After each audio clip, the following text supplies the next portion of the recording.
गणना ग्रंथ, दाय भाग की व्यवस्था, योशुआ की नियुक्ति। अध्याय 27, दाय भाग की व्यवस्था।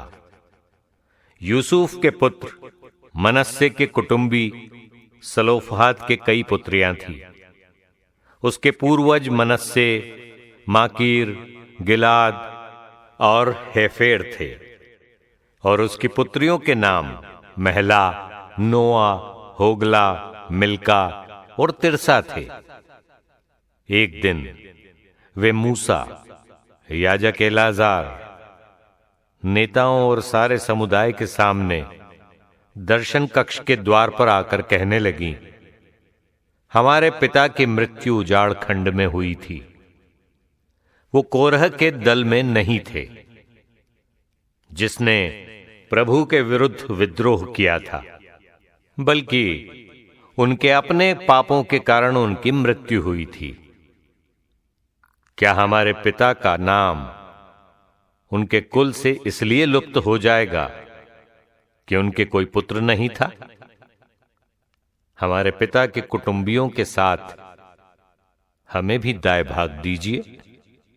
मूसा ने उनका मामला प्रभु के सामने रख दिया।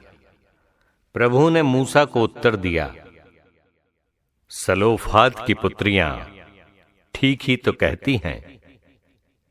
उनके पिता के कुटुंबियों के साथ उन्हें भी दाय भाग दो। तुम उन्हें उनके पिता के भाइयों के साथ विरासत के रूप में भूमि दो। तुम इस्राएलियों को यह आदेश दोगे कि यदि कोई पुरुष पुत्रहीन मर जाए तो उसका दाय भाग उसकी पुत्रियों को मिले। यदि उसकी कोई पुत्री न हो तो उसका दाय भाग उसके भाइयों को मिले। यदि उसके कोई भाई न हो तो उसका दाय भाग उसके पिता के भाइयों को मिले।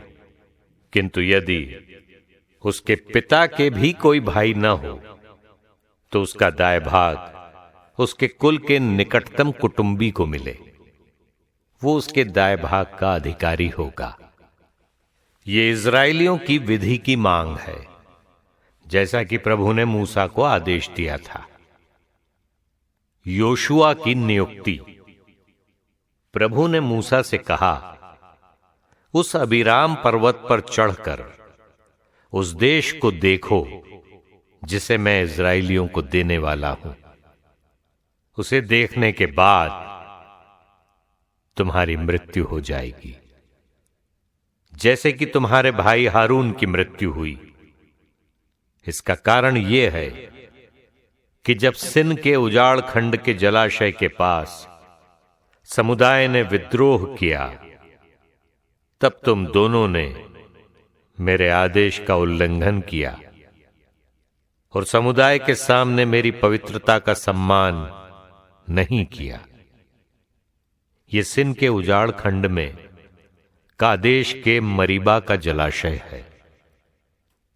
मूसा ने प्रभु से कहा, प्रभु ईश्वर, सब प्राणियों का जीवन दाता, समुदाय के एक ऐसे व्यक्ति को नियुक्त करे जो उसका पथ प्रदर्शन करेगा।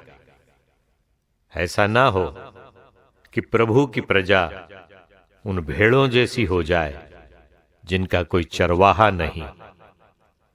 इस पर प्रभु ने मूसा से कहा, नून के पुत्र योशुआ को लो, वो आत्मा से परिपूर्ण है।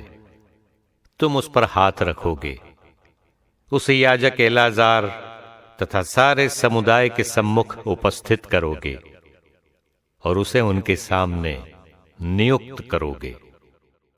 तुम उसे अपनी प्रतिष्ठा का भागी बना दोगे, जिससे इस्राएलियों का समुदाय उसके आदेश का पालन करे। वो याजक एलाजार के सम्मुख खड़ा होगा और एलाजार प्रभु के सामने उरीम के माध्यम से उसके लिए निर्णय प्राप्त करेगा। उसी निर्णय के अनुसार वो और समस्त इस्राएली समुदाय कार्य करेंगे। मूसा ने ठीक वैसा ही किया जैसा प्रभु ने आदेश दिया था। उसने योशुआ को बुलाकर याजक एलाजार और सारे समुदाय के सामने उपस्थित किया, उस पर हाथ रखे और इस प्रकार उसे नियुक्त किया जैसा प्रभु ने मूसा के माध्यम से आदेश दिया था।